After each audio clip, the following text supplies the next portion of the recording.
Hello, good evening everybody. This is Ginger Cook in Houston, Texas, and I want to welcome everybody to our live show. This is Ginger Crumbs. We do 3 live shows a week, Mondays at 7:30, Tuesdays at 7:30, that's Central Texas time, and 1 p.m. on Wednesdays. And usually on Tuesdays and Wednesdays we end up painting a painting of some kind, and Cookie Crumbs was supposed to be some stuff you needed to know. And it evolved into all kinds of things like painting, so you never know what you're going to get on Cookie Crumb. Could be the whole cookie sometimes. It just happens. Now tonight, what I wanted to talk to you guys about is a painting skill that everybody's got to have. If you're going to be doing acrylics, if you don't have this painting skill, nothing else goes forward. Okay, this is really important. We've talked about it any number of ways, and I still don't feel like I'm getting it across. So you know what? There's a lot of different ways to explain things. Tonight I'm going to explain blending in a whole new way. Okay, that's what we're going to talk about. Now, one of the reasons that came up was, you know, of course, you remember that a couple weeks ago on Ginger's Cookie Crumbs we did these bananas, and I showed you how to blend. That sort of made sense to some people, not everybody, but I did show you how. But I still found people having questions, and so many different paintings are made from blending. Like for instance, I'm going to just move our Ginger Crumbs aside, but even, by the way, even look here, look at this gradation between the yellow, the orange, and this was done with markers, but those colors were blended and so forth. Not the green in here, but those were. This is the kind of thing you need to be able to do with acrylics. And I want to show you this painting. We're going to be doing this umbrella painting. I'm going to zoom right in on it. Isn't this awesome? I call this Artist Rainy Day, okay? And we're going to be painting that tomorrow night. But tonight we're going to learn how to do all this blending stuff so that when we get this tomorrow night, no one's going to have a problem. We're just going to be whipped through this picture and you go, man, I didn't think it was that hard. This is easy. But she explained it on Monday, so now I get it, okay? And you're going, well, why do I need to know that? Are you sure I have to know that? Yeah, there's all kinds of blending. We do something on our gallery site. This is the thing we stress when we're talking about our Academy of Fine Art over there at gingercooklive.gallery, is how the different ways to blend. Like, for instance, one of our lessons is this cactus. Now, you look at the highlights. I'm going to zoom really close. Look at the highlights and how this is done differently than that. Okay, this is a type of blending, but it's definitely done differently than that. Here's a type of blending. This is a type of gradational blending. This is, again, done a little bit differently than this, but it's still, but you got to know these basic ways to blend stuff, okay? So how do you do this? The most famous lesson we have, and the one we tell everybody to do in gingercooklive.gallery, is this ball cylinder, and then this is a log, and this was done with a palette knife. It's blending and making something look round with the palette knife. What we're concerned with, really, and what we're talking about, is being able to go from light to dark sort of seamlessly. Have you ever, for instance, maybe been in an apartment store or in a movie theater or something, and you see old somebody that's elderly, and they've got some rouge on their cheeks, and they didn't quite get it blended in because they couldn't see well enough to do it. But most women have figured this out by the time they're 22, how to blend their blush in or their eyeshadow. It's something that, if you're female, some of you probably know how to do this. Now what you have to understand is how to make your brush do this with acrylics. You get the principle of what you want to have the effect. You want this sort of just, you know, soften and disappear. So what we're going to do, and I think this is an excellent idea, I'm just going to show you this. What we're going to do is we're going to take a canvas, just any old canvas, just a practice canvas, and we're going to make 4 circles. But before we do that, in order for this, one thing you have to have when you're trying to blend something, and this is key, all right, this is important, is you got to have a basic paint underneath it for something to blend on. So some people call it an underpainting, some people call it something else. For instance, this umbrella that I painted was, you know, the whole background was painted this color before I ever tried to do any of this, okay? So in acrylics, particularly acrylics, now I'm not going to speak about oils or all these other mediums, but in acrylics, the more paint you have as a surface to paint over that's been dried, the happier the acrylics are. So what we ought to do tonight, doesn't really matter, we can pick any old background color, but what I'm going to suggest to you is that we pick, I'm going to put something under this. Let's just take, for instance, I like kind of purple, don't you? Let's just take some purple, or maybe you have some blue, doesn't really matter. And let's just paint a background. Let's just get a background color and paint it. And the reason we're doing that is so that we have a base for something to grip to, okay? So that's the purpose of it. And I'm going to just take a little dazzling purple and put a little out on a plate like this. And I think for the fun of it, I will mix another color into it too, because you might as well learn some stuff while we're doing it.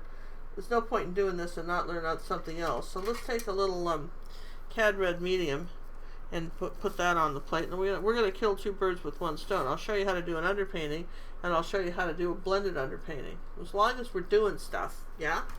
Now, your brush makes all the difference, but on something like this, something exactly like this, what you want to have, okay, is a fairly large brush. This is a half-inch bright brush. It's a Ruby Satin Silver number 8, and it's a bright, not being clever, but being short, shorter bristles as opposed to the filberts, which are way out there. And it's fairly stiff, okay? It's not real soft, and this will make it much easier to cover the canvas. As conversely, say this little brush, I don't know what brand this is. It's just one it's called Angular something or other. I think I picked this up at Jerry's one time. Creative Mark. And this is a good wash brush and a good varnish brush. You want a real soft brush for varnishing, by the way. Don't start tossing out brushes if they don't work for one thing, because I promise you they'll work for something else. If you're going to be a hoard something, hoard all your brushes. You can use them for something. I have students that just get really disgusted with the brush and throw it in the trash and going, no, we can do something with that. Don't throw it away quite yet. We'll find a purpose for it. Okay, so now the people always say, well, this is a real piece of canvas that I'm using, Paramount sheet of canvas, but nonetheless, you could be using a canvas board. It doesn't matter, a piece of masonite, it doesn't matter. What we're going to do is, I'm not going to wet the brush. I'm just going to take some red and purple like that, and look at the glob of this stuff I've got. And I'm going to start here like this, and as I blend this red and purple, this is cad red medium and purple, as I blend that and kind of push that on, and now look, see? Glob, glob. Do you see the paint I'm getting on? Glob, glob. All right. And now I'm going to spread this all around, and it has almost a rosewood feel to it. For those of you, gosh, you know how you can tell people when they're older? It's because they always tell you how it used to be. They spend a lot of time telling you what you used to be able to get, what you used to be able to eat, how you could find things. And you can almost date people by the stuff they tell you can find. But I remember a time when rosewood wasn't sold in veneer sheets, but you could buy rosewood tables and furniture. They were certainly out of my price range, but I certainly knew about it. And rosewood was a beautiful wood, comes from Africa. Anyway, this has that sort of rosewood feel. It's sort of the dazzling purple and the cad red medium make sort of a pretty rust brown, don't they? And now what you want to do is sort of smooth out everything. Make sure you've come to the edges. And once we do that, that's a nice thick underpainting. That's going to be a beautiful ground for what we want. Now, what I'm going to do here is just put this brush in water. It's no longer pertinent to what we're doing today. And I'm going to grab a ruler like this to force the air back. And I'm going to take a minute and I'm going to dry all this, all right? So, John, do we need to answer any questions before I start drawing?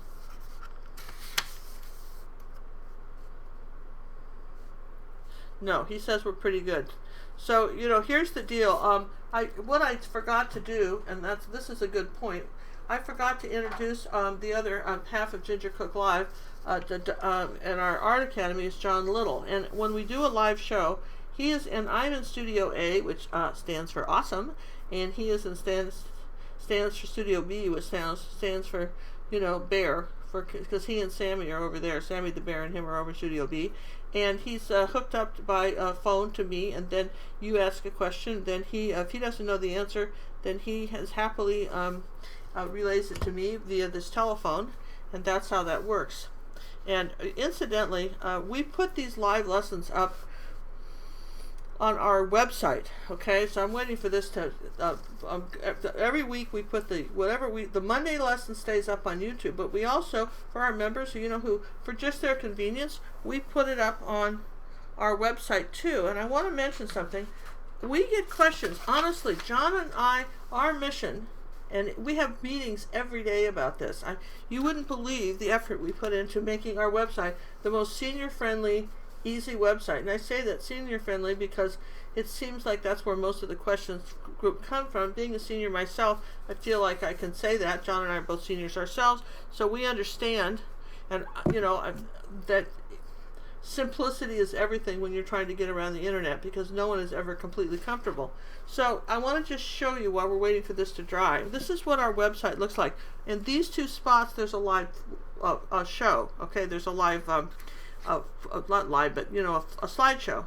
And then if you scroll down. Now, when you first open it, you're only going to see this much. You're going to see this slideshow here.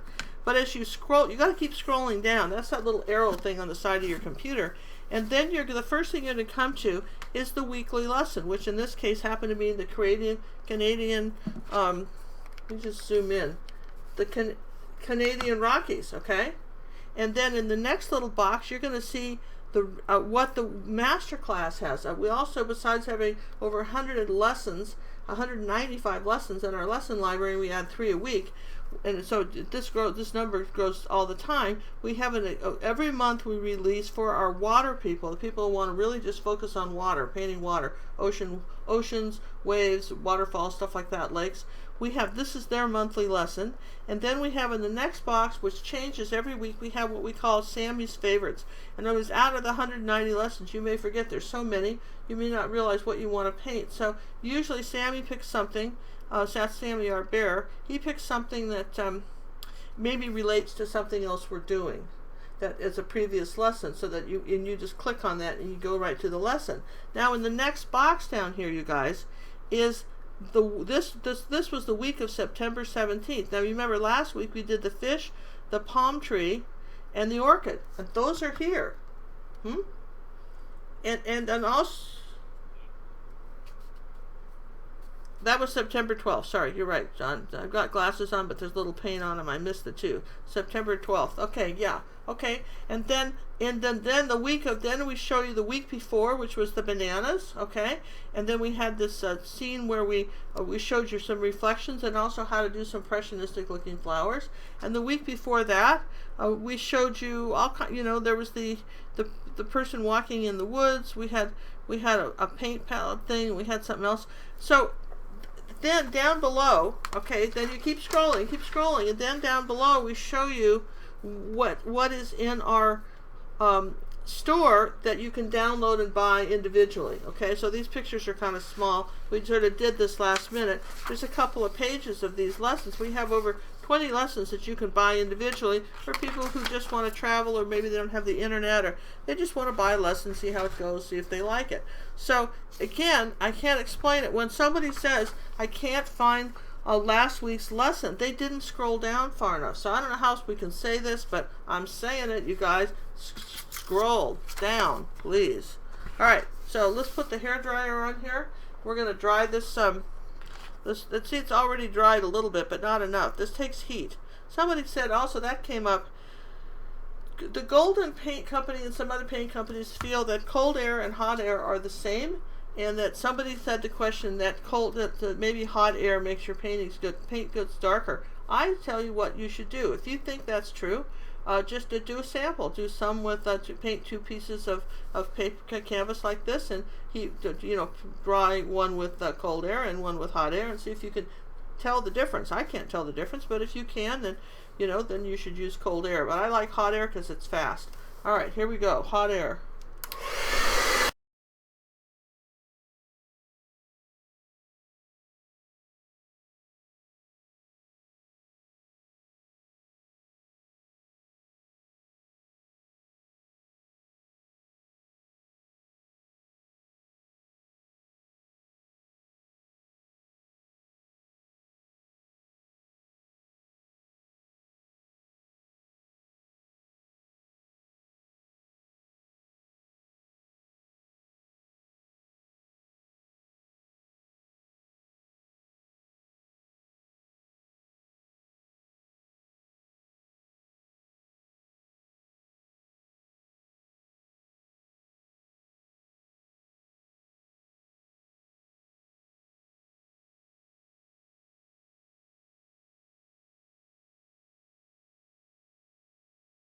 I don't know, I can only find hot air dryers.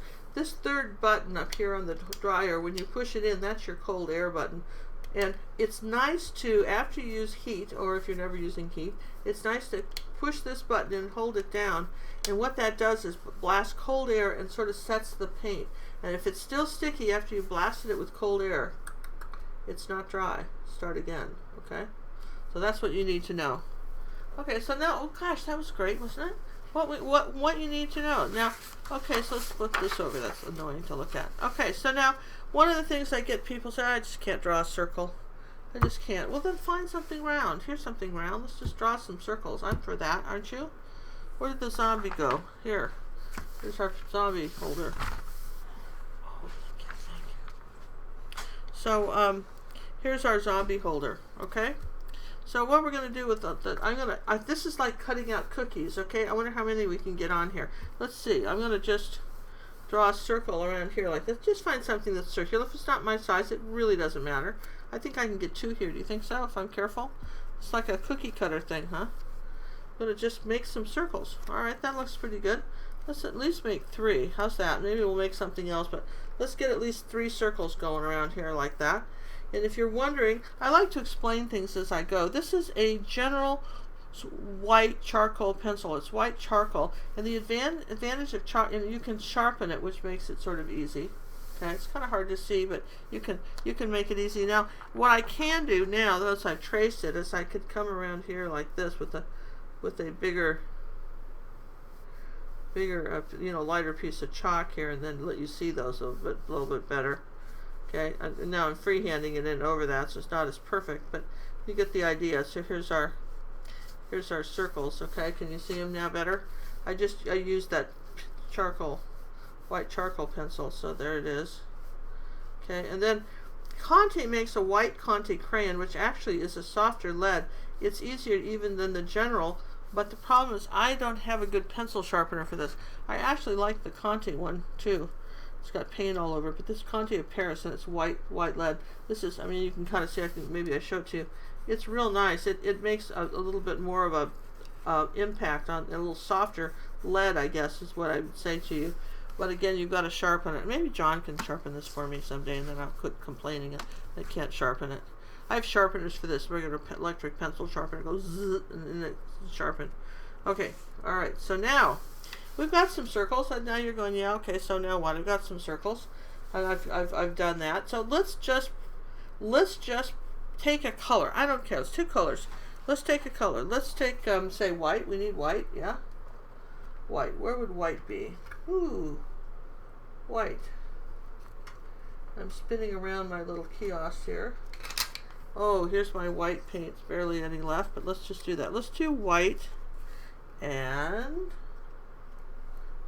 phthalo blue. That's a good color, right? White and phthalo blue. That's pretty. Let's do that. We'll start with that. We're gonna get real simple. Okay. So, all right. So if this is white and phthalo blue, and we're gonna just do this first circle, and we're gonna start off with a small, kind of little angular brush like this. But you know, if you have another just small brush, that's okay. The first thing we're gonna do is start with the dark paint, and we're gonna come along like this. And we're going to just paint in this side, say from 12 o'clock to 6 o'clock, like a half moon color. Now, hard to see that, isn't it? Okay, that's all right. Just do it anyway. We'll zoom in more. Where'd the zoomy thing go? All right, so this is our dark. Now what I want you to do is don't rinse this. Take some white on your brush like this. And I want you to come over here in the middle like this. Here's a line. All right, now wipe your brush off with a rag. Just wipe it off like this. Don't rinse it. Now, I want you to take this edge right here like this and push hard. Make little circles and come on this way and creep over into this side. And don't go all the way, but creep over into this side, making these little circles. And lighten up. So what you're doing is you're mixing on the canvas the middle color, all right? And pinch your brush, and then you can take a little more of the dark blue if you want, if you need to, then pinch it, and then very gently now, hardly, just barely touch it, melt the dark and that medium color blue together. Okay, that's how you do this. This is key to learn how to do this. Find a brush that'll make this work for you. I'll show you some different brushes to use. Now, I'm back to the white. Haven't rinsed anything. I'm going to come over here, say, here's my white, right, like this. Okay, I'm going to wipe the brush off. Now, I'm going to start here on this section, like this, and my brush is still dirty. And I'm going to go back and forth like this, and try to blend this in, these two in. Now, first off, I want to make sure I have this seam. So if I have to get a little more blue paint to do that, I will. I'm going back and forth now, like this. And then as I come over this way, pushing pretty hard. Now, if your underpainting is not dry, then you're going to start to, digging a little hole, right? But I'm pushing pretty hard. I might take a little more white paint now. Just put a little there, wipe the excess off. And then I'm going to just smudge this around till I can make this work. Now I'm back into the little circle thing again. Now I'm starting to lighten it up. Okay, so I want to dig a hole. Grab a little more white paint, add a little bit right here. A little more white paint. Now I'm going to just start circling around. Little kind of ovals, circle your ovals, barely touch it. Let's say I want the lightest edge right here. Okay. Now, pinch. You'll see this brush is getting pinched all the time. Excess paint is coming off. And then I'm just barely touching this now, and I'm working in the seams like that. Okay, you see I went from dark to light. And if you're not sure, let me come over here with some light and I'll show you, because now I'm going to come over here on this side of our sphere with some light paint. Whoops. Okay, I just wanted you to see over here on this side of the sphere. I'm going to lighten up the background so you can see what I'm talking about. There's my light background here. Ooh, I kind of lost my circle, didn't I? Well, that's okay. You get the idea. Alright, so there, you can see how dark it is over here now. And as opposed to in the gradation through. And really, if you do nothing else but spend a day practicing this, let me just clear up this, let me just erase this right here like that. And then on this side of your sphere, if you're doing a perfect sphere, there's a tiny little light line here that's kind of reflected light. And I'm going to just put my dark back here. Okay? So that's what you should be able to do, and then you should be able to do this in your sleep. Get this down. This is the identity going, why do I have to do this? Why do I have to do this? Seems like a lot of trouble. Learn this. Learn this. Let me show you. Let me give you some great examples of why you want to know this, how to do this. Here's a new painting that I've just cut. This is going to be in for our members. I'm going to zoom back out so you can really see it. This is cool. This was originally done in 1832 by some artist, which I know, but I can't. His name escapes me right this second, so you'll have to forgive me if I can't show you exactly who this was. But this is a pretty good representation, I feel, of what I painted of his. And I want you to see. I can zoom in again. I want you to see the New York Times. See now, you see how this blending happened. That blending is no different than that little ball I showed you. And you see the blending over here on this round ink thing. And right here on the books, you see this right here? That's what you're learning when you do the ball. And just take a look at this marble. Do you think that's any different? There's a few more colors in there, but that is the same thing. Once you get this in, do you think this is, everybody thinks, the hardest part for me of this was the lettering. And maybe some of you have better handwriting than I do. I had to really practice that lettering. But this was not hard. This is just boxes. I promise you, this was not a hard painting because I know how to do all the blending, all right? And honestly, if you spend some time, you see how enthusiastic I am about this, if you spend some time learning how to blend, then this kind of stuff is a piece of cake, because then it's just a matter how much time a particular painting is going to take depending on how big you made it. For instance, here's a new painting that we're going to be doing in October. I'm going to release it on gingercooklive.gallery. Now again, we've got this lobster. See, he's blended. It's not as severe. We did a little blending here on the dish in some places, not as much in others. You really see it on the lemon, don't you? Come on, here's the lemon, here's the ball. Come on, don't see? This is not tricky. Once you get this down, then this stuff is just tedious, but it's not hard. and I say that kindly, but it's a little tedious, all these little clamshells and stuff. That was a lot of stuff, but it wasn't hard. It was just, how many more clamshells are there to paint? Good grief. But nonetheless, that's how you paint stuff like this. Oh, good to know, right? So now we're going to talk about, let's do another one, okay? Let's make another one. Let's just practice this. And we have some questions. John has some questions. Sure.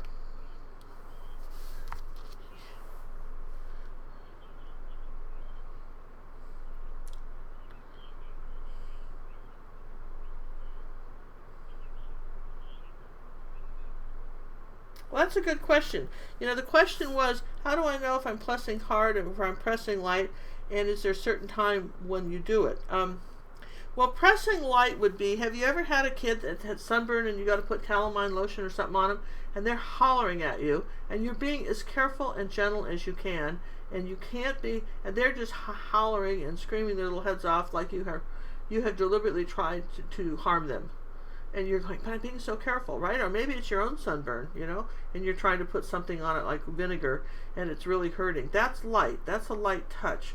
Very, very light touch. And when you push hard, John was filming me the other night doing something, and you could almost feel the canvas bounce. I mean, it was a hard pressure, like there's a hard pressure. I mean, I was really pushing hard. So basically, when I start out, I usually, for instance, I can do another one and show you, but it depends on the surface you're painting and what you're trying to accomplish, okay? But as I have more paint, I start to lighten up the pressure. I put as much pressure as I need to get the result. Once I get the results I want, or the blending result, I ease up. And then sometimes when it's really wet, I barely touch it, because now there's enough paint where I can barely make it work. But again, this has got to be a personal thing. If you're left-handed, you're going to do it differently than a right-handed person. True. Okay. Everybody's kind of good with that. All right. I'm going to do another one, and I'm going to start with orange. That's a good one, isn't it? Just Cad Red Medium, which is an orange. I'm going to come over here and we're going to do another one, okay? Now, this is interesting because we're against brown. It's not going to be very bright because we're against brown. Now, here I'm going to do one more like this. Now I'm not really pressing hard. All I'm doing here now is just sort of putting the paint on the surface, and you can see a little of the brown coming through. So part of me wants to put another color with this orange because that's not very dark.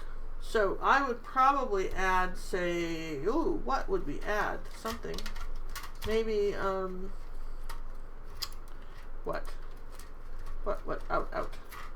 Here, how about just red? Let's just start with that. If I want it a little darker, I might add red, which is your primary color. Just, you know, this is naphtha crimson, but it's just basically red. I don't know why they have to call it that. Why can't they just call it red, you know? Just, they make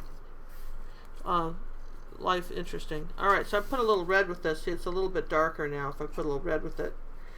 Okay, now, if I'm doing, say, orange, then my next color might be yellow. So let's do Cad Yellow Medium as opposed to, say, white. Okay. And I'm going to show you what happens when you try to do this over a dark background without starting with a white circle. So here's some yellow, and I'm just going to take some yellow right here like this. Okay. Alright, there we go. You saw that. The key to all of this is wiping your brush. This is the key to all of this. Now, I'm going to start here like this, going back and forth between these two. I'm going to bring some yellow over, and I don't really have enough paint, so I'll bring a little more like that. Then I'll wipe the brush.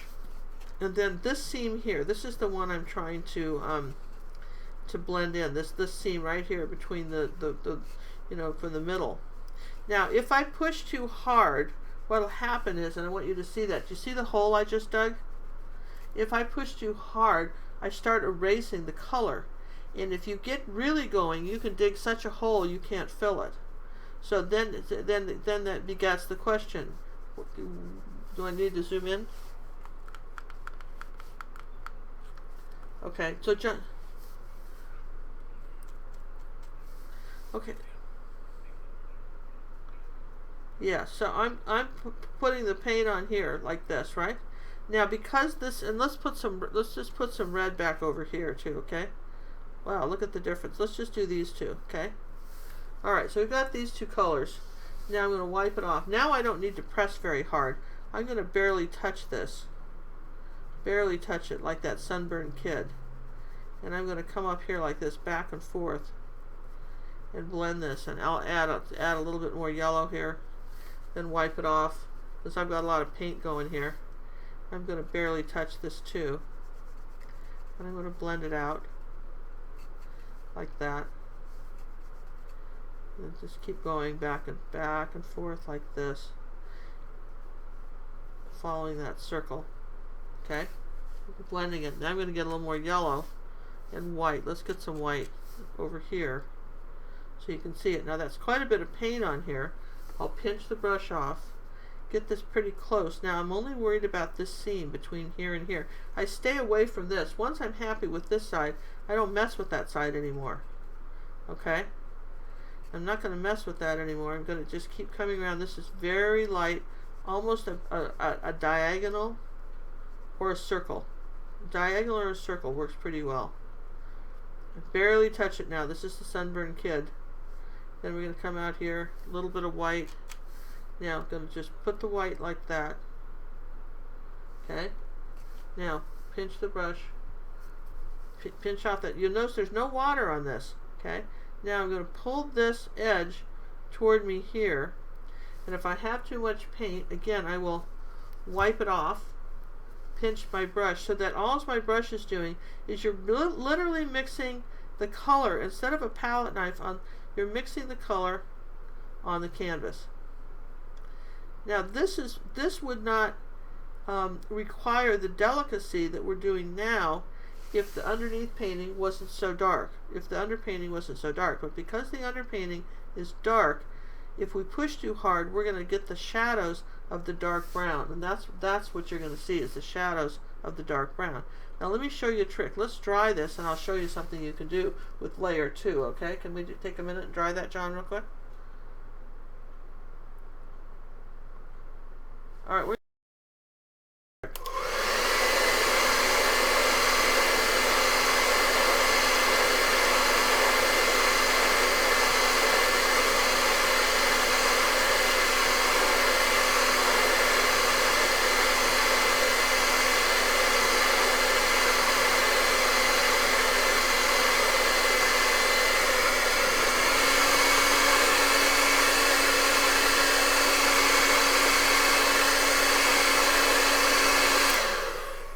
okay.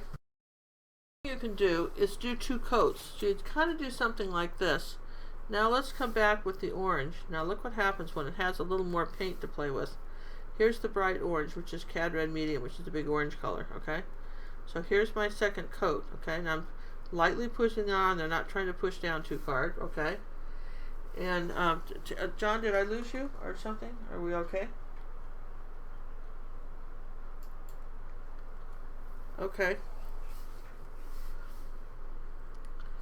Okay, so I'm right here on the second half of this ball here, alright? And then what I'm going to do is I'm going to get a little of that yellow. I'm going to come back here with this. This is the second coat of the yellow. I'm going to pinch the brush. Now I'm going to just take this and go back and forth, almost like a colored pencil, and a back and forth motion like this. And I'm going to make this second color on the canvas instead of blending it. Now it's happier the second time I do this than it was the first time, because it's hard to blend over something this dark. This is important to know when you're dealing with colors like white and yellow. You know, sometimes you don't have the results, because when you're trying to do something like this over a very, very dark background, the background wants to bleed through. It just does. Okay, so now we're going to take a little bit of white and yellow. Let's take a little bit of lighter color right here. Okay, and I'm going to pinch it off. Now this would be, you know, how you might do a peach or an orange. Now I'm just sort of taking the outside edge. Always work the wet edge and come around like this. Work your wet edge like that. Okay, now you can go back, for instance, you could go back and you could take a little red, for instance. You could still get away with this. Here's a little dark red, like this. I could still go back over this with some dark if I wanted to. Here's like a little dark red right here on this side. Pinch the brush, and then just on this seam, barely touch it and blend that out. So once you get something established, where this is you know, say a painting, like you know, you're doing something, you can come back and add blending colors. One thing would be, if I wanted to get this darker than that, I might take say perhaps a little purple. Okay, and I might add it to the red. I'm going to just show you that. And I could make this a little darker too. You can go light to dark. I'm going to take a little dab of purple here, not much, with the red. Let's just say I want a little bit darker right there. I'm going to pinch the brush off because I don't need much paint. Now again, we're talking about very small amounts of paint. And I'm going to come around here. Now I can get away with this because there's a lot of paint on here. Now I'll have to come back to the red color. Okay, as long as I stay in this dark section, I'm okay. See that? I'm okay. I can just sort of pull it around. Then I'd have to come back into my CAD red medium, because now I've kind of lost the blend here. So how many times can you do this? A lot. A lot. And you can dry it in between coats if you need to. You can do it a lot. And now I'm just sort of blending out these seams like this in a downward motion, like that. You see, I've still got the blend going. And I could dry it one more time if I needed to. So here's my keeping it. I'm staying away from all this. Just staying over here on this side, okay? All right, if that makes sense. All right, so let's zoom back out. Which is here. Let's just zoom back out. Now you see we've got sort of a nice shading. So it isn't that you can't go back and forth. You got to dry it, okay, and then go back and forth. But I probably would say you're always start with the lightest amount of touch, and if it's not working, and a lot of it's your brush. This is a ruby satin silver angle, 1/4 inch angle brush, and I really like this. A really good brush to do a circle with, or to do blending with, and a really good one, and we never talk about this, and a fairly inexpensive brush, is a brush like this. This is a number 8 Simply Simmons Signet brush, but it's fairly stiff bristled. And they make bigger, you know, the different brush companies make bigger round brushes. Now it's funny, on the ruby satin silvers, I'm not as fond of their round brushes. I want almost a bristle brush, kind of a bristle brush for that, something like this. And the reason that this is nice is because you'll see this brush, if I can show you, can come forward. Okay, you see how all the bristles is tapered to a point, and this is designed as a round brush to take the abuse. This is eventually, if you use your good brushes, like today I found a brush. Eventually, if you use your good brushes, this was one that was made by Snap by Princeton, and I managed to destroy this brush pretty fast doing this blending stuff. Okay, I just did this brush in the other day. You won't do a brush like this is designed for it. Just happens what you happen to find. You know, these are very handy to have, and you know, different companies make them, but this is a good one. And this is a Signet by Robert Simmons, and it's a 40R round, and this would work on a lot of different size canvases. So I'll tell you what, let's do. John, are you still hear me? Are we still together? Okay, so what we ought to do is that let's tie a third ball here. I know you guys are having. I hope this is a good lesson, because I want you to be able to do this one tomorrow night, and the techniques we're learning on the balls are what you're going to need to do the umbrella, right? And I want you to be very successful with this umbrella. So you know we're gonna work on this together, you guys. This is a back to basics. We're gonna work on this stuff. All right, let's pick a new color. How about a yellow and blue make green? Let's do that. So let's take a phthalo blue and CAD yellow medium, and let's make a green color like that. Okay, we'll just mix that on the plate. Ooh, it's, well, you know, I don't know. It's probably a hog's hair or something like that. I don't know if it's synthetic. It doesn't say on it, whether it's synthetic. Robert Simmons number 40R round. It doesn't really say, but it's one of those stiff kind of bristle brushes. It's fairly stiff. So let's just do something completely different now than we did before.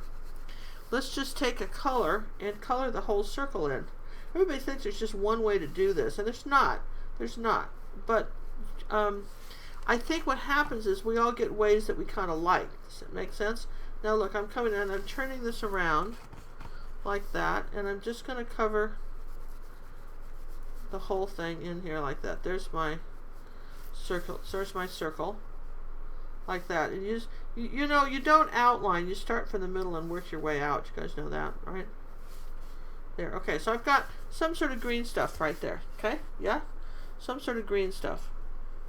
Now, let's just take some white paint. This is fun.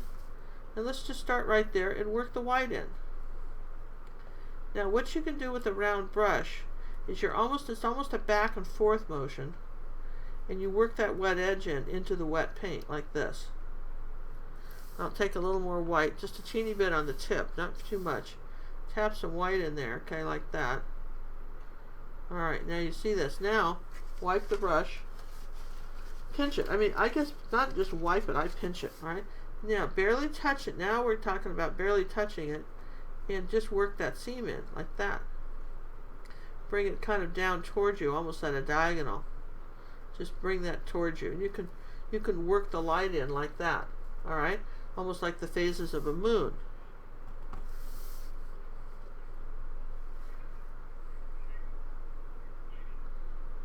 Okay, so John made a good point. In all three examples, I'm saying the light's coming from over here. So this is our dark side, okay? We're saying the light's coming from here, shining on these balls, like these billiard balls. You get this down. I'll tell you what, people, my fans out there that are selling their artwork, one of my students got very clever, and she just painted a bunch of cue balls. Very simple painting of some cue balls, and took it over to the local store that actually it was a big billiard company over here that sells pool tables and stuff. And man, people spend some serious money on those pool tables, I have to tell you. And anyway, I mean, what's serious money? I'm talking thousands of dollars. That to me is serious money. Anyway, see how I'm getting it lighter, see? And as I come back over here, and now I'm pushing harder. See this? I'm pushing harder because I want this to be darker, okay? Now I'm pushing harder. And now I've got this side dark and this side light. And this is something, you know, I think at some point words don't teach. And I'm giving you my great pool story, was that what she ended up doing, and let's see, let's take a little bit of white on this side so you can see the contrast. Okay, I want you to see the contrast. And this is a brush where you can scrub and abuse and just be horrifically awful to, and it's never unhappy. It still loves you. You don't have to sweat this brush. You can just really look at that. I mean, is that cool or what? This is a brush that's good for skies, for clouds. A great cloud brush. And you can make little circles, and you can beat this brush up to heck. You can just really take advantage of it. Look how pretty that is. Okay, and it is. And then if you want to be the last of the big spenders, you could come up here with a little light like that, little dot of light. Now we're talking that maybe I just tap that in here like this. Wouldn't even blend it because this is still wet. Just tap it on here. See when I'm going tap tap tap tap tap tap tap tap tap tap tap. Haha. Yeah. Cool, right?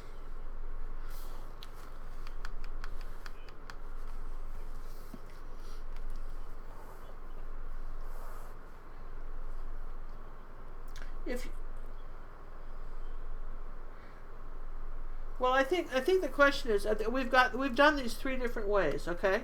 And you could do these, doesn't matter what the size area is, you could do this on anything. I think a lot of it depends on your painting style. Learn how to do all three, and then do the one that's easy for you.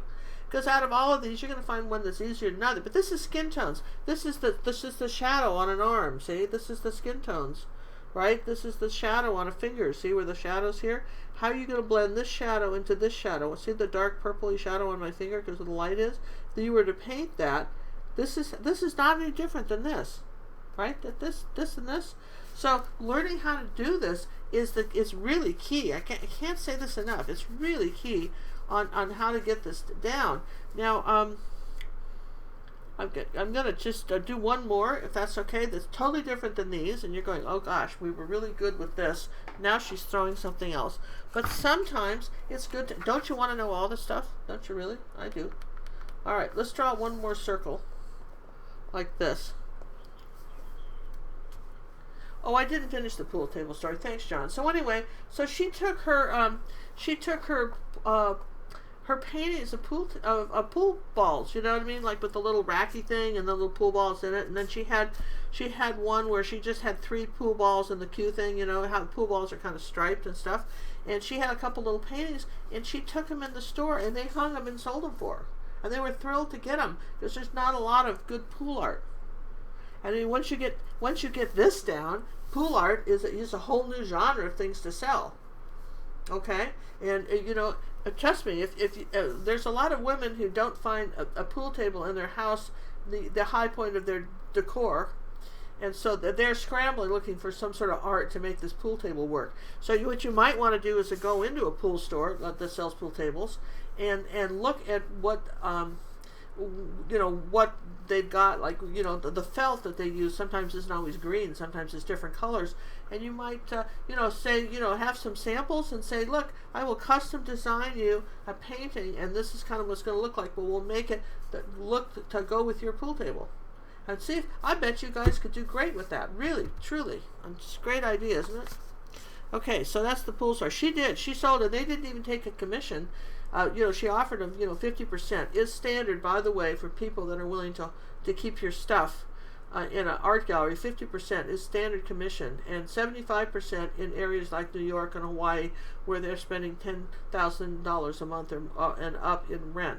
So you guys, and when you, well, I would never pay that. Let's just get over that for a minute. They're standing there all day long, you know, kind of schlepping your art here, you guys, and it may not sell for 6 months, and you're taking up wall space. So that's just the cost of doing business.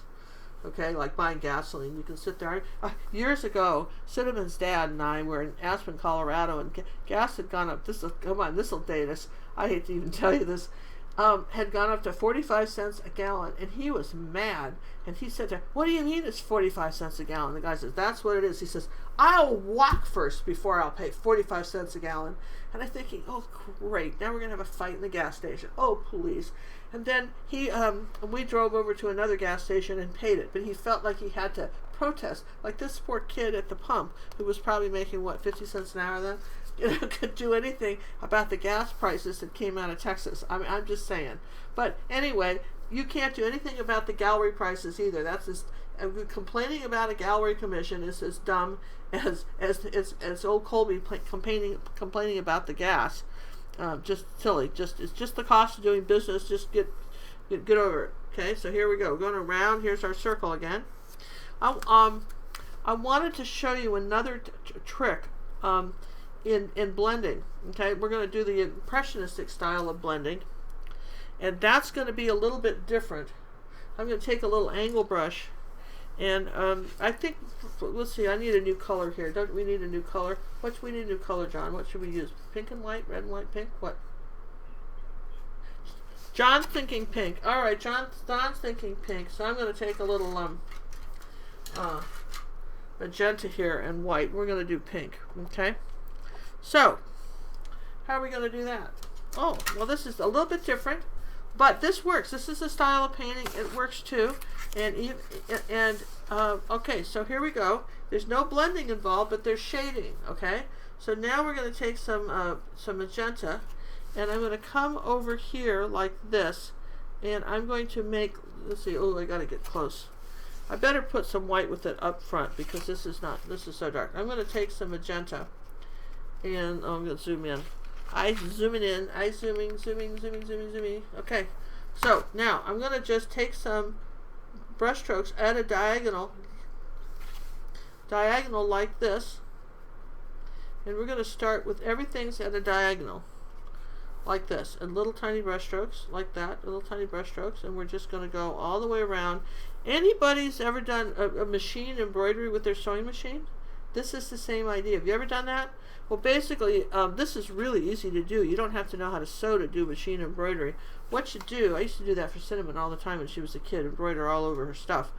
And what you do is you put your fabric in one of those hoopy things, and then you draw your design on the whatever you're painting or whatever you're doing, and then you put your colored thread in, and then you put it, you drop the dog feed and you put it on zigzag, and you do everything in one direction. So the machine's going like a mile a minute doing this, okay, like this, and then you change thread, and then you overlap the colors, right, like that.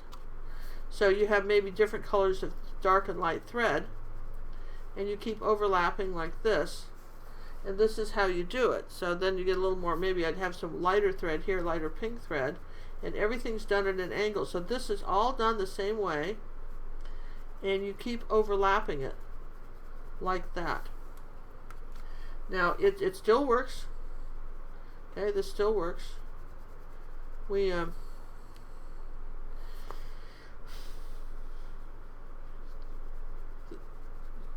if you have to turn your picture maybe a little bit, so everything's going this way on little tiny brush strokes like that. And what happens is your eye will start blending this. Alright, your eye will blend it. This is Impressionistic painting, where one color is sort of overlapping another color. And you know, you could, it's a different style. You pick up, it's like you pick up your foot and put it down, pick up your foot and put it down, you pick up your brush and put it down, pick it up, put it down, and there's no end to the amount of overlapping that you can get doing this. And if you keep it wet, now remember, the Impressionists were oil painters in the 1800s, late 1800s, and their deal was that the paint was finally coming in a tube, so they would go outside and paint. And oil paint doesn't dry anyway; it stays wet for a long time. We have dryers and stuff for it now, but their stuff was staying wet. So in order for them to get this effect, okay, they would and be able to keep painting, they would very gently just lay on one color on top of another on this wet paint, and just kind of set it down like that, and lay it and keep going. But you see how I'm blending this circle. I might come back with the second coat of the magenta color. Here's my second coat, like that. Come back like that. You can do something like this, and you can keep going over it and over it and over it and keep layering it. And this is a style. This is a legitimate style of painting. Yes, John? Question?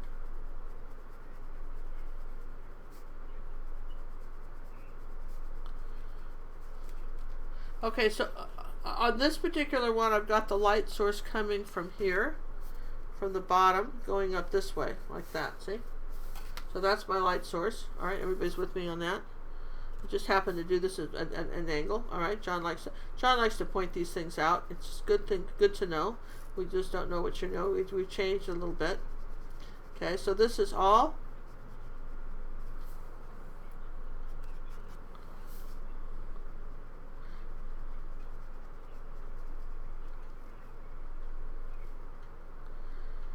So if the light source is behind the object, it's going to look like this still. Okay? Still going to look very similar to that. Now I'm putting a little bit of purple on this. Do you see that? Making this a little dark here, adding a little purple to my magenta. Okay?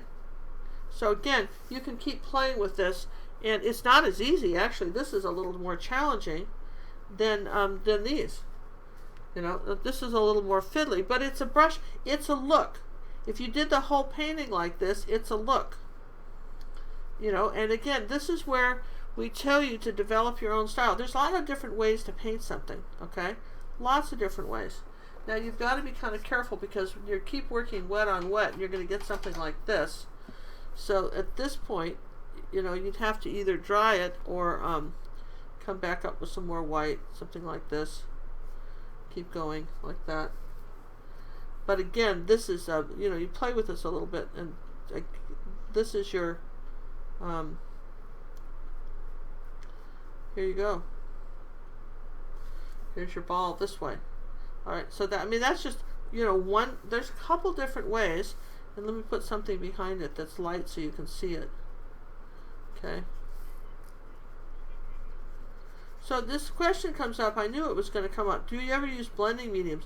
You know, this is so interesting. Oh, isn't that pretty? Don't you like that behind that? It almost looks too tell you, we should do some pool balls. We should go visit that pool company, John, and we'll take some pictures in there, you know, kind of on the down low of their pool tables, and we'll come up with something here. We'll sneak in there with the cameras. That's pretty, isn't it? I mean, I'm just saying, there's a lot of different ways to paint stuff. You don't have to all paint it the same way, but you want the same results, okay? So, now the question is, do you ever use blending mediums?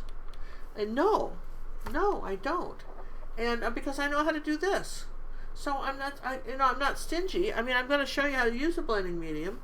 But like this whole painting, I want to bring this back. Where's our picture? I want to bring this back. You've got to appreciate that this painting, I'm going to zoom back out here. I knocked myself in the head with this painting here. Okay, go ahead, laugh, John. It's all very funny to you. You're sitting in the other room, studio.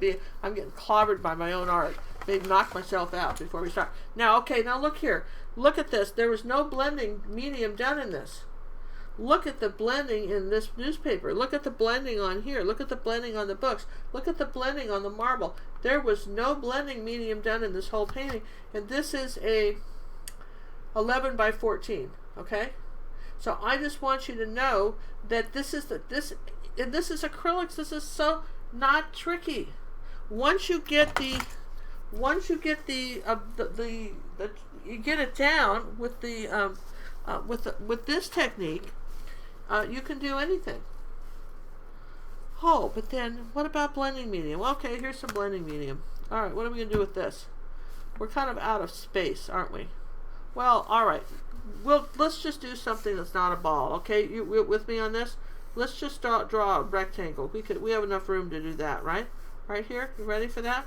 We're gonna draw a little rectangle here, and let's just get some blending medium out. All right. We'll do it blue and white again because we got some paint out. No sense. Now, blending medium. This is nice in giant paintings for oceans and stuff like this. And again, practice different stuff. This is blending, slow dry blending medium by Liquitex. So we're going to put a little out here. So you probably can, with anything like this, I would use about 5%. See how it goes. Don't use globs of it. Okay. And it's going to dry clear. So let's take one of our little brushes. And let's just say we had some blue here, isn't that blue? That's purple. What is this? That's purple. All right. So here's some blending medium, and here's some purple paint. I put a little blending medium in it like that, just a little bit in there. Okay. And I'm going to put this right here, like that. I'm going to do there. There we go. Now I'm going to get some white paint. Now I'm not going to put any blending medium in the white paint because I've already got it on my brush, and I'm going to put some white paint right like that. Now I'm going to wipe the brush off, and I'm going to get some more white paint. I'm going to put it right like this. Wipe the brush off. A little bit of like that. And I will zoom in. Okay. Woohoo. All right. So every time I've wiped the brush, I've come off there. Now this is in the way here. Let's do this. Okay. Here. All right. Ready? Now I'm going to this way. Okay. So now I'm going to go back and forth over this one just with my brush. Barely touch it. This works like a champ. This is easy, you guys. Sorry. That's easy, right? Now wipe the brush again. Now what about here? Keep coming left like this because you've got this color on your brush. Okay, just keep coming left, and you're bringing purple that way. Okay, wipe your brush. Now keep coming this way. This will be a little bit lighter. Keep coming this way. Wipe, wipe, wipe, wipe, wipe. See me? Then here back into the white stuff, like that. And then I'd come back with a little more white at the end and try to work that in, like this. All right, you can see it. Now, this is soft touching stuff. This is very soft looking, touching. Okay. All right, there you go. That's sort of your blending medium from the dark to the light. You can do it. You can use it. The thing, the more I would stress is, it doesn't matter whether you use it or not, whether you use blending medium or not. Learn how to do this. However you can make yourself do it. Figure it out. You know, I don't think you have to buy anything to make this work, but if it makes you happy to buy things, I can get behind shopping with anybody. Ask John. I'm a big shopper, right? I'm just, you want to buy something? Let's go to the art store. We'll buy it together, and I'll cheer you on. Going, yeah, let's get that. Ooh, look at that brush. What's your budget? Can we get that one too? Because I could get just as big a thrill out of you buying something as if I bought it. See, I'm going to keep going here with some more color. See, coming across. See what I'm doing? Adding a little more color on the brush. Keep going this way. See? So yeah, you can do this. Practice doing stuff like this. Find your niche. Find your niche. I can't say that enough. Find your niche. Find your niche on how to do this. And I think that when let's zoom back out. I think if you can get this, can't say that enough. You can get this, then this becomes second nature to you. Something like this. Look at this background. This just becomes easy peasy. None of this is particularly hard anymore. Particularly if you can trace an image on, you're in great shape. You have no problems with anything like this. And when we go to paint this tomorrow, because you will be practicing, I take it for hours to learn how to do that. Look at my neat. Don't you think this is a great picture? I love this picture. I'll zoom out a little bit. This is called, Artist Rainy Day. And I love this. I found this photograph. Of this umbrella, and I just think that's so pretty. This to me is the umbrella I would own should I ever find one. I would buy that, wouldn't you? I love that. And again, all this blending happens with this umbrella, and it's no different than the blending we teach people in Back to Basics on gingercooklive.gallery. We teach everybody to do that, and we recommend you do that. Even it's like playing the scales on a piano. And I want to mention something else too. You may have noticed in our videos now, we have, you go on YouTube, you'll see this seal, the Ginger, you'll see Cook with the crown, and what I feel like, not to get too braggy, but I feel like we're the gold standard of acrylic painting. And you're going to find the seal on every one of our videos. So if you happen to be out somewhere, searching the internet on YouTube, and you run across this seal, you're going, oh, that's one of Ginger's videos. Cool. Now, again, I want to zoom in on the eyes of this cat. Do you see now the eyes of the cat? Does that explain kind of what we were doing here today? Is that different than the... Where's my ball? Yeah? Can we kind of see how that might have happened? A little bit, maybe? So, again, everything pivots on learning how to do this blending stuff. So, we want to invite you guys to come to our website, check out our new Village series, which, surprisingly... Now I'm going to show you, this is our new Village series, and let me just move some stuff out of the way here. Like this cafe scene, the tablecloth might require a little blending, not as much. For sure, mostly it doesn't. You don't always do blending. Sometimes it's just painting. Sometimes it's just painting. You don't blend everything in the world, but when you need to blend, you have to. Here's an example. Here's our ballet studio. Trying to think, we didn't do a lot of blending in this picture. After all of that, I just told you all the reasons you want to know how, but then I'm just going to say, we've got lots of pictures where you didn't blend anything. You just sort of layered and painted on top. There's lots of different ways to paint stuff. This is just one. Here's our new bookstore, and don't you love that? That's coming, that's available with the cat. And we've got the bicycle shop and some stuff coming up. So anyway, these are 6x8 little pictures. They're on our website. The hotel is we've got on YouTube. This is right now. You can learn how to do this hotel, and you're supposed to do them on these gallery wrap canvases. And then you have this little set, and we've got these little sets of sold of 2 where you can keep collecting your European village. Wanted to just put a plug in for that. And let's answer a last question, John, before we say good night to our gang of friendly followers.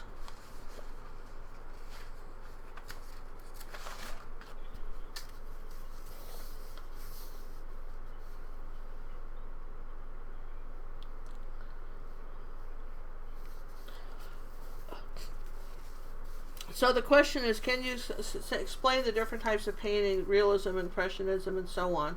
I would tell you, if you want a great explanation, just pop over to Wikipedia and pop that in there on Google, and they will give you the best explanation ever, probably better than I could tell you. But just from the standpoint of Impressionism, we've got a good video on YouTube right now on how to paint like the Impressionists. The Impressionists, because again, they did a lot of these they were outside, and they did a lot of these short little brush strokes where they were overlapping.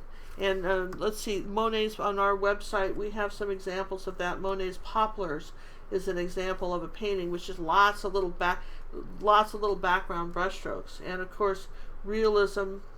You know, remember there was a time when before photographs, and so people painted things that were extremely realistic looking, because that was the way they showed you what the world was. And I love to go to an art museum and look at these old paintings, and not only because they're so beautifully painted, but they showed you what the clothes were, what the nails looked like. Did people have long fingernails? Did you ever thought to ask that? You know, that kind of thing. And then these different movements came through, but you know, basically a lot of what I teach you is sort of a romantic impressionism, sort of a combination of the blending technique and the romance. Thomas Kincaid, you know, was sort of a romantic impressionist in a way, you know, sort of a combination of that, you know, sort of, you know, what I always thought his paintings looked like what they might, you know, you might see in heaven or something, with his wonderful cottages and flowers and so forth. We do a little of that stuff. So eventually what we want you to do is show you all kinds of ways to paint something, and then you get your style, and it's going to be your unique, like your handwriting is so unique. That's what we're going for. Is not to teach you to paint like me or Monet or Renoir or Van Gogh or any of those. We're just showing you different ways to do stuff, and then you decide the way that works for you. Yes.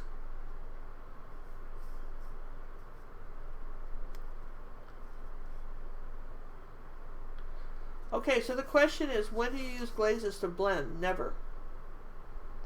You never use glazes for blending.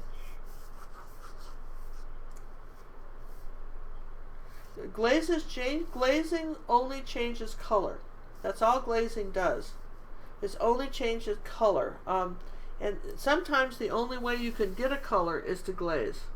Glaze is a watercolor effect, in essence. The oil painters use it too. So basically, let's just say that, see how this is white here? And let's just say you wanted to have this ball here, but you didn't want the white. You know what I mean? But you weren't able to get a light enough pink. You were not happy with the results. And that happens. Sometimes you just want a particular color, and you do not want this white. So what could you do? Well, you could take either a glazing medium or water, assuming everything's dry. Let's take a glazing medium. I've got one here. It's actually called glazing medium, and I can get some out and show you. And what glazing medium does, which almost kind of tints it, you know, it's like a tint. Okay, this will date me too, but there used to be, you'd see these advertisements on TV for people will say white hair. Not talking about anybody in particular. John has white hair, and what they would do is they'd do something and they'd get this sort of what they used to call that. I don't know, it came in a bottle, and you could put it on top of like white hair or something, and it would tint it back. It wasn't really a dye. It would just very subtly give it like a cellophane wash. Okay, it was like putting a piece of cellophane over something. All right, so here's my my glazing medium, and I've got a little no white on it. You never use any white with glazing when you're glazing. And I'm going to go over this ball with glazing medium like that. So what I wanted to say was I tinted this white back.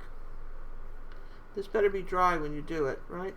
I've tinted this white back, so it's still light, but it wasn't white anymore, okay? So I just sort of shaded it, you know, in a very subtle way to shade it. Now, if I wanted to glaze, say, over this, suppose I wanted to change the color of this. We got a purple thing going here, right? But what if I wanted to change it to blue? Okay, well, it's a little blue purple, but what else could we change it to? Yeah, oh, let's say do what? Wow, okay, so cool. What if we were to change this to, let's pick a color. We need to change this to something else. I just want to show you for the sake of argument what you could do. Alright, so here's some ultramarine blue. We haven't used that color yet. That's the color of blue jeans, you know, the Atlantic Ocean, that stuff. Okay, so I'm going to take a little bit of that color. I'm putting way too much out. You just need like nothing for this. And then I'm going to take another brush It doesn't have anything on it, and I'm going to get some glazing medium, make our own little puddle here somewhere. Make a little puddle of glazing medium. I'm going to grab that, stick it up on the side plate, fill in a little bit of this blue here. Now, okay, so there's my blue glaze, okay? You got to imagine this is like putting a piece of cellophane over it. I've seen some artists that will take, you know, say do a lemon. I have no patience for this stuff. They will glaze and dry and glaze and dry and glaze and dry, and it's a very neat effect. They'll do something pretty light, and then they'll glaze a color over it. Now watch, I'm putting this blue glaze over this. Now look what happens. I haven't changed the gradation, but I've changed the tone of this, didn't I? I changed the tone of this into kind of a blue color, almost like I put blue cellophane over it. Okay, and glazing can do that. Glazing can tint something back. Sometimes you'll see it. They'll do it with raw umber. They you know, a painting is oh, I don't know. They want to age it a little bit, so they take raw umber and glaze over it and kind of make it kind of look old. But you can see how we were able to and the reason you want glazing is that you can get it so thin. You can't do water, it wouldn't bond, but you can do glazing, get this really thin. Okay? Now I'm starting, I didn't dry this, so I'm starting to lift up that purple. The problem is I shouldn't have done that before I dried it, because look, see, it's starting to lift up the paint. You got to have everything dry before you get too clever with this stuff. So okay, I think that was good, right? So we're going to zoom back out here. Okay, so now you can kind of see what we're talking about. How we're going to, ooh, this are almost all the colors we had in this, wasn't it, in our umbrella? Isn't that quinky dinky? Okay, and I want to just put some white back here behind this so you can see it here like this. If I put some white underneath here, you can then see this. You can kind of see it. It's easier if you have some contrast. If you know, I have a little contrast here next to my little stuff here. You can kind of see what we painted here like that. All right, so people always say, well, when are you going to do that? Let me just show you how you blend something like that in. See, I can even do this blending even back here on the background. Be impressed. Look at this. Just see, I can just do it like this too. It just have a little glow around this back piece. You don't have to. Just a tiny bit of glow right there. You can blend different colors. Really, just keep pinching. You'll see me pinching my brush all the time. It's one thing I do. We're ragging my hand and pinching all the time. All the time. So I think that's pretty successful, John. I'd say that's a wrap. What do you think? Anything else we want to invite people to do? Okay.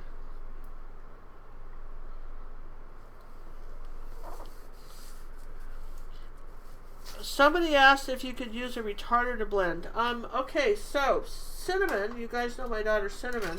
Ooh, it just knocked something out.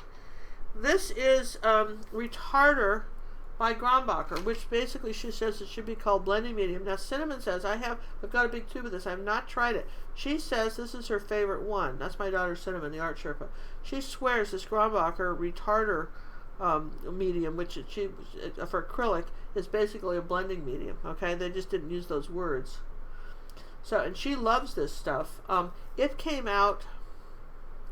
Well, I don't want to tell you what I think it came out of. You look at when you dump this out. Let me just dump some out for you. I'm not going to say what I think it looks like, but I'm just going to pour some out here. Never mind. I'm not even going to do that. You look at it. It's interesting, and this goes a long way. I think you need like nothing of this. This tube would probably last me 100 years. I think. And I haven't had a chance. I haven't demonstrated it. I've certainly used the blending medium from Liquitex. And you know, other people make it too. And then I've got somewhere in the in my pantry. I'll have to show you guys this next week. Somewhere in my pantry, I have an art pantry, which is a walk-in closet full of art supplies. And one of my favorite things to do is to go into Hobby Lobby, because they've got a buyer of interesting things. That it's a procure of interesting things. That whoever's buying for that store, it comes up with the oddest little tiny jars of weird stuff I've never heard of. And I bought something called blending medium like oil paint or something. I've never heard of the brand, but we'll play with that one day on the show, shall we? Just see what that is. I've got 2 jars of it. It's been sitting there for probably 5 years. I pick that stuff up all the time. I'm going, woo wee, this looks fun. What's this? And then I forget I have it. So the hoarder in me will get that out, and we'll try that. And again, I think Cinnamon, like I say, says she said, get this, she loves it, and we should practice with that too. It doesn't matter. Cinnamon says she uses this for blending. She likes this for blending. But now remember, she's doing 16 by 20 paintings, big, large paintings, and this is probably makes it very easy to blend. Okay?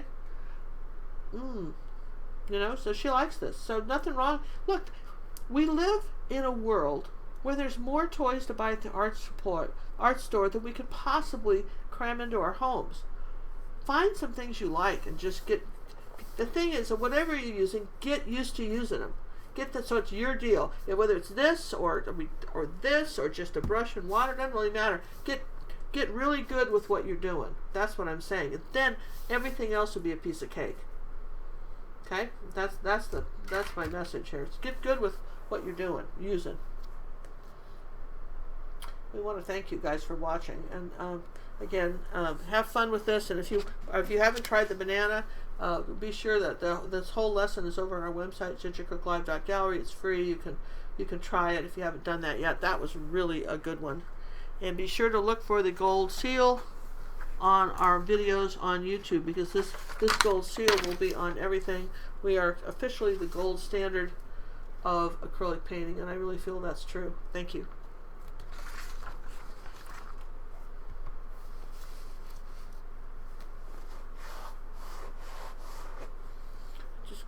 I just got paint all over my arm and all over the chair. Extraordinary. How is that even possible? Good thing I don't have to go anywhere. It's just, oh my gosh.